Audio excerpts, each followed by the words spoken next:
भाजपा के सारे धत्कर्म कुकर्म घोटाले बिना कुछ किए अपने आप सतह पर आ जाएंगे और जल्दी ही जनता का उनसे मोह भंग हो जाएगा। मोदी जी अपने पार्टी समर्थकों में ही नहीं, भक्तों तक में भी एक्सपोज हो जाएंगे। उनका जादू बिल्कुल जाता रहेगा। पार्टी का प्रचार और उसका अकूत पैसा कोई काम नहीं आएगा। इस बार जनता बहुत लॉजिकली, बड़े तर्कशील होकर के वोट करेगी। कांग्रेस जो ताकतवर पक्ष उभरेगा उसकी धुरी बनेगी और वो राख से एक बार फिर उठ करके पुराने तौर पर एकदम खड़ी हो जाएगी। अगर किसी की ऐसी सोच है तो मान करके चलिए कि उसे उम्मीद का दौरा पड़ा है, उसे चिकित्सक की आवश्यकता है। अगर विपक्ष या कांग्रेस ऐसा सोचती है तो यही कहा जा सकता है कि बिल्ली की मनौतियों पर छींके नहीं टूटा करते। यदि खुद के दम पर सत्ता का माखन चखना है तो कम से कम कांग्रेस के लिए तो ये बिल्कुल असंभव दिखता है।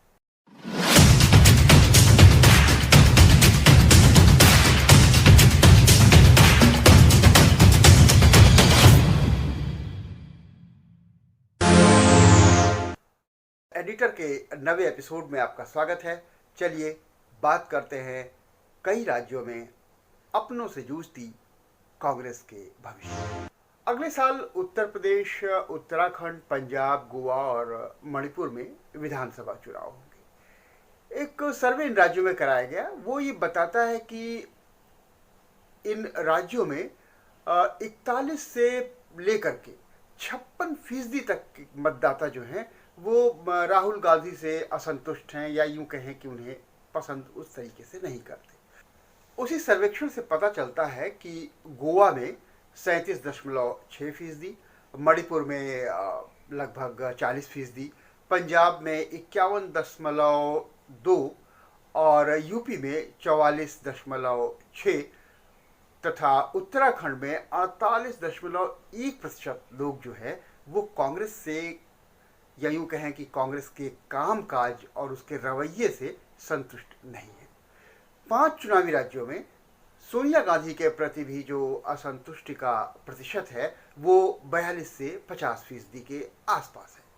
मतलब जनाधार का जो आधार है वो तो अधर में है। पंजाब में तो कांग्रेस को अपनी वापसी की उम्मीद ही छोड़ देनी चाहिए। अमरिंदर सिंह और नवजोत सिंह सिद्धू का जो टकराव है उसे बेशक ले डूबेगा, और यही नहीं, पंजाब को तो नहीं डूबेगा, उत्तराखंड को भी प्रभावित करेगा। राजस्थान और छत्तीसगढ़ में चुनाव फिलहाल नहीं है, पर जो उठापटक कांग्रेसी नेताओं और उनके गुटों के बीच में है उसे देखते हुए भविष्य में दोनों राज्य उसके हाथ से जाएंगे, ये बात आप तय कर लीजिए।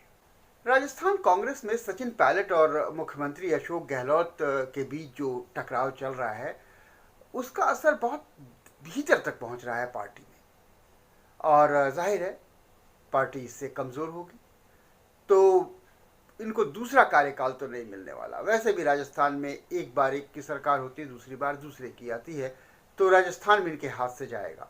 छत्तीसगढ़ में मुख्यमंत्री भूपेश बघेल और अभी स्वास्थ्य मंत्री टीएस सिंहदेव, इन दोनों में जो टकराव है वो नेतृत्व परिवर्तन को लेकर के है, नेतृत्व को बदलाव को लेकर के है, और यहाँ भी गुटबाजी है।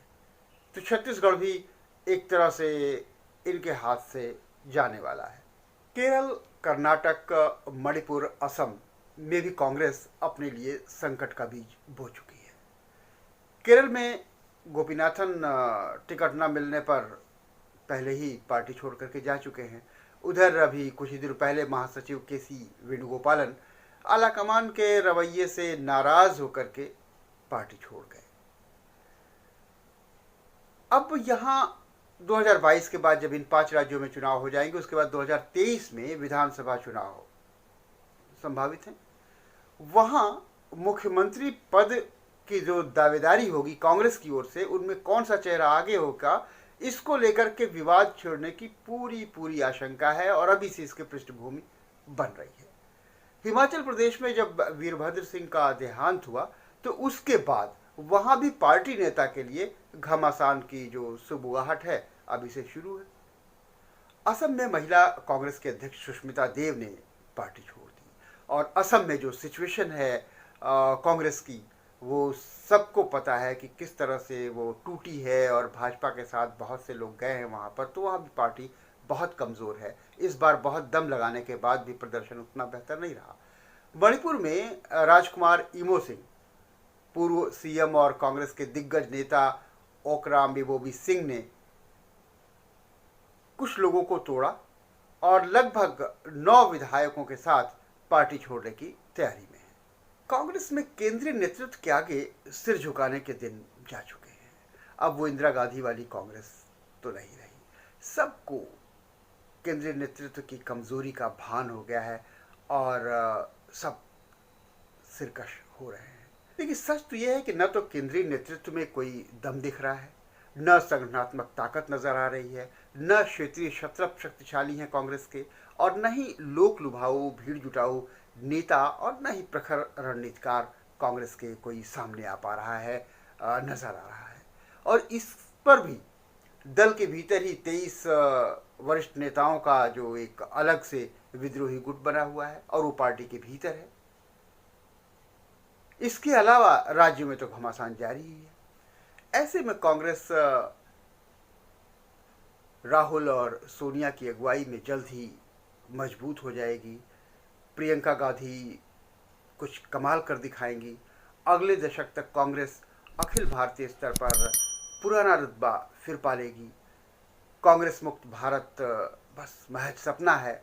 इस बात को यकीनी तौर पर वही 150 लोग कह सकेंगे दिल से कट्टर कांग्रेसी और दिमाग से शून्य होंगे, या फिर जो मजाक कर रहे होंगे या जिन्हें चमत्कारों में भरोसा होगा।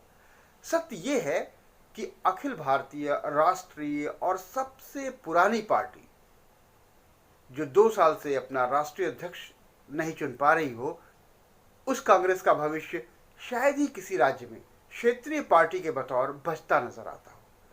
2022 विधानसभा चुनावों के बाद तेजी से जनाधार खोती कांग्रेस उस राजनीति की ढलान से जिस पलायन वेग से पलायित होगी, वो उसे तल स्पर्श करवा करके ही रहेगी। इस धड़ाम होने के 2 साल बाद लोकसभा चुनाव में वो धूल झाड़ करके फिर उठ खड़ी होगी।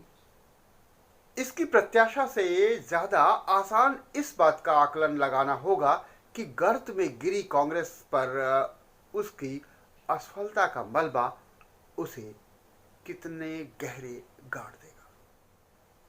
तो इस एपिसोड में इतना ही। मिलते हैं द एडिटर के अगले एपिसोड में किसी नए मुद्दे के साथ, किसी नए मसले के साथ। अपने सुझाव, अपने कमेंट, अपनी टिप्पणियां, अपना समर्थन, अपना विरोध आप कमेंट बॉक्स में दर्ज करा सकते हैं। तो इजाज़त दीजिए संजय श्रीवास्तव को। नमस्कार, धन्यवाद।